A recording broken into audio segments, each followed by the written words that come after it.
Open in tennis. Yeah, because it actually is taking place May 19th to June 8th. And I just thought we'd turn it into a quiz. We haven't had a quiz in class in quite some time. Oh, wow. See, here we go. I defer. Hey, wait, I defer already. Summer school's already started. Let's go. Yes, it is summer school. That's it is right. summer school. So we know the French Open exists.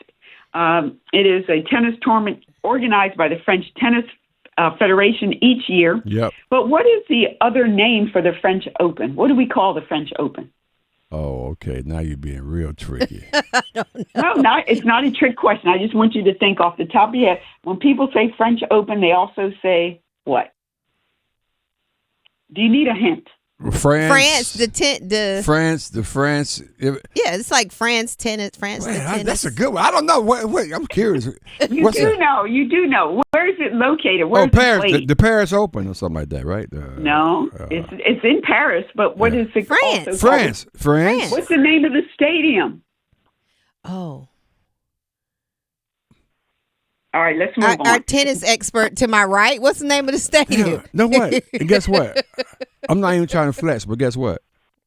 I've seen the stadium before. Because you were there. What? Yeah. You were physically there. In 1991, I was there. I'm trying to think. Wow. Roland Garros. You sure? Am I sure? Oh, I didn't tell you. She is. She said she is the professor. You do not question the professor. We are not even going to get extra points because of that. You never question the professor. Well, I'm sorry. Thank you, Pam. But okay, you're probably right. But you know what? That doesn't jump out. He still said probably. Okay, all right, fine. Okay, we missed that one. Roland Garros. That's where it's played. Okay. Now, it is the second of the 4 Grand Slam tennis events each year. Now, name the other 3 Grand Slams. Pam, you don't know that? You name them. I know them. Because this is your game. Oh, yeah. The next one is going to be in England, the Wimbledon. Yes. Wimbledon. But actually, the first one I know has already happened.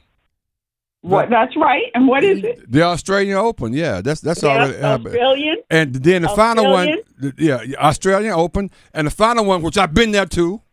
See, this is your quiz because I don't know. The U.S. Open. I've been What year were you there? A couple years. I was there in the mid '80s. Yeah, a couple years. Oh, he flexing. Yeah. All right. Very good. Very good. It is the Australian. Then it is Roland Garros or French Open. And then Wimbledon and U.S. Open. All right. Now the French Open is the premier clay court championship in the world. Yep. Mm-hmm. Are any of the other tournaments played on clay? That's a great question. The answer is I know the Wimbledon is grass. U.S. Open is definitely not. That's a regular court. In Australia, no. Answer is no. That's right. The answer is no. Right. Okay. Now, Pam, now. I'm giving this one to you. Stop cheating off my page. I know. I can't see all the way over there. I'm trying. I'm reading your lips. Until 1975, the French Open was the only major tournament not played on grass. Right. Okay, so for the men, it's 7 rounds. Well, both. 7 rounds are needed for the championship. Now, the clay surface, it's very, very unique. You got a slower pace and a higher bounce. The men's singles matches best of 5. And the French Open, you might not know this, is widely regarded as the most physically demanding tournament in tennis. Now, tennis courts come in 4 main surface types. Errol, you started. So what are the 4 main surface types for tennis courts? Clay, grass. Clay, grass. And I call it hard court. That's what I call it. That's right, hard, which is including acrylic and asphalt. Yeah. What else? Ooh, this is a good one, Dr. Stroman, Professor. Go ahead, sir. I'm missing one. It's very similar to clay, and I'm looking right at it. I don't know. Clay hard, and then grass. There's one other one. Anyway, it's called artificial grass. Okay. I was gonna say artificial turf, but because they well, that would be similar. Artificial turf, artificial grass. Okay, great. All right. Good job. Yeah, Good job. Thank you. Wait, by the way, I'm not sure they have it anymore, but they just had a really nice clay court championships in Indianapolis. It should be a big deal every year. And I hadn't seen it in a while, but it's probably on the tennis network. Did you make it there too? I went there, but we had our fraternity convention there, so we played over there. Nice. That's why I won the first. You're just a tennis pro. I won the first round. I beat a guy with the Indiana. Then I lost to a guy that was 75 years old. He beat my ass, which is still I can't get over that. I was 20-something. But anyway, go ahead. You almost got beat last year. But. Gosh, this is too funny. Okay, so the French Open is actually 135 years old. It was founded in 1891. 1891. Now, in terms of all of us going to France to participate, and we're in our hotel room and we're trying to figure out what to wear. Ooh. Evening casual wear is recommended. Are you allowed to wear jeans in Roland Garros? That's yes a great. Or no? Wear jeans inside the arena? Yes, as a fans, we're going in. That's a great question. I have no idea. What did you wear? I wore shorts, I think. Okay, you don't see anybody in jeans, though. Now I think about it. I thought you was going with the attire of the. Well, I think maybe that's another question you got coming on in Wimbledon. But anyway, I don't know the answer to that question. No, I don't know. Well, evening casual wear is recommended. You can wear jeans, but you must refrain from wearing flip-flops, raggedy jeans, running vests, dirty trainers, as in dirty sneakers, or sports shorts. How you determine what's raggedy? Because now these days. I got them on there. Some of these jeans are the cutouts. The cutouts and stuff like that. Yeah. You can't wear those. Well, I would hate to be tagged and told go back home. So I know that's right. So you should put those on. Exactly. All right. So where do the players stay? Do you think if the players have the choice, just like most, unless you're on a team, of course, you can stay in your RV, you can stay at a hotel, you can stay at a friend's house. Where do tennis players stay during French Open? Do you think you have your choice to do whatever, or is there designated lodging? Ooh, I'm thinking. See, the question is almost designated lodging where you ask your question. Yeah, because I would think they would place them in a particular. No, I'm saying you stay wherever you want to stay. That's what I'm saying. So it's your choice. It's not Pam. I think designated lodging. Pam is correct. Throughout the competition, participants in the French Open tennis tournament must stay in one of two hotels reserved by the French Tennis Organization, the Pullman Tour Eiffel or the Novotel Paris Centura Tour Eiffel. Talking about getting paid, these hotels, to have that exclusive contract. That's interesting. Yeah. See, I had no idea. This is real educational. Right. Yeah, okay. All right. Yeah. It shows how much regulation, how much structure there is in these in professional sports. Exactly. Okay, so let's talk about the players. Last year, I don't imagine, this might be a bonus question for 100 points. Can y'all recall who won the men's singles championship last year? Was it Djokovic?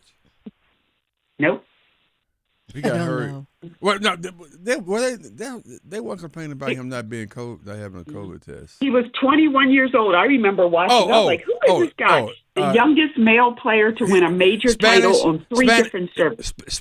Is he Spanish? Yeah. You talked about it. Yeah, I did. Yeah. But he messed around, but he couldn't follow it up in the Wimbledon. I can't remember his name, but I'm looking right at him. Yeah, I know you're talking about. Yeah. Carlos Alcaraz. Yep. Carlos Alcaraz. Yep. That's him. Yep. And Iga Swiatek, I'm sorry for butchering their names. She was the women's champion. It was her fifth major title and her fourth at the French Open. So let's talk about the brothers and sisters that are fan favorites from the United States. Who would that be for the women? Who's the sister? It's Coco. Yes, Coco Gauff. Younger. Stevenson. Well, let's stick with Coco first. Okay, Coco. She was a part of the winning WUP doubles team last year, and it was her second major title. Right. So, what was the Grand Slam title that Coco Gauff won? It was one Grand Slam. That was the women's doubles, right? Or did she win the French Open? Wait a minute. Oh, which one of all four? That's a good question. I don't know. Australia. Which title did Coco win that just lit up the entire nation? Can it be a multiple choice? You ain't lying. Coco won the 2023 U.S. Open. U.S. Open. Wow. Remember that? How exciting it was? Is it wait a minute. She won the U.S. Open? Yes. Okay, I guess I knew that. Yeah, okay. Remember Serena? Everybody was so happy. Oh, that's right. That's right. Yeah, I remember that. Yeah. And by the way, Professor, I got a bonus question I want to ask you after we get off. You are going to stop challenging the professor. No. I just want to get her opinion about something I've been on for a while, and it's related to tennis. But go ahead. All right. So, any idea how tall Coco is? I would say 21 years old. I would say Coco is 5'6" and a half. I was gonna say 5'7", 5'5". 5'9". She's 5'9". She seems like she's taller. Wow. Yeah. Okay. Now, working in Coco's favor is her comfort level on clay. So, in 2018, at a tender age, she became the youngest player to win French Open girls title in a quarter century. She was 14 years old. Wow. Girls title in 2018. Okay, for the men, I just want to reference Tommy Paul. It's because he was raised in Greenville, North Carolina. He's ranked I think he's number somewhere between 10 and 14. I think he's number 12 for this tournament. So it would be nice if a Carolina guy got to the final. Oh, that'd be nice. And of course, Francis Tiafoe. He's a USA fan favorite. Oh, I love him. He's one of the best players in the world. He's 27 years old. Out of PG He's County. from Hyattsville, Maryland. PG County. PG County. Yeah. Yeah. He made it to the third round in 2023. That was his best singles showing at the French Open. This is good. So that is the end of the quiz. I think, Pam, you get a B minus, and Earl gets an A plus. Errol gets an A minus. Thank you. Oh, because he challenged the professor. But no, yes, but of course he challenged me. Okay. but I do have a question, and I want your honest opinion. I think I know where you're gonna go with this one. I've been on the record by saying, when you look at the success of Serena Williams and all the women who's done well on that side, and compare them to what the men have done with all the Grand Slams, things of that nature. I argue that it's when you want to just pick the best tennis player, if you combine those two entities, it has to come from the men's side, because their road to a championship is a lot more difficult, in my opinion, than the road to a championship or a Grand Slam for a female. Your thoughts? Number one, it's not our fault. It's basically based on sexism that we play 3 sets, 5 sets versus 7 Great sets answer. with the men. Okay. Right? So that's not, so they're already lessening. It's just the same reason why in track and field, remember at one point women weren't allowed to run long distance. Right. Because they thought it might hurt, disrupt our reproductive organs and all of that. Right. So it's not our fault that this is the way you set it up. Now you're going to penalize us for not having to do the more rigors. Many, many women athletes would love to play more sets, more games, more matches. Okay. So okay. I can't even compare the two. Okay. I can't compare the two. It's almost like saying, well, the aces with the WNBA, going back to back. Is that less impressive than when the San Antonio Spurs went back to back? Okay. 2 different games. No, okay. 2 different games. Right. Yeah. So we're gonna differ on that, because here's my point, and I'll leave you with this. Serena's so dominating, and it's some guys she can beat, but if she wanted to win 3 sets versus 5, it's kind of easy to be dominant in a short. But she could if she was given the opportunity. She could win 5 out of 7. She could win 11 out of 13. She's never given the chance. That's my point. So we'll never know. That's true. Anyway, I think it's a good argument. Stand down against your professor.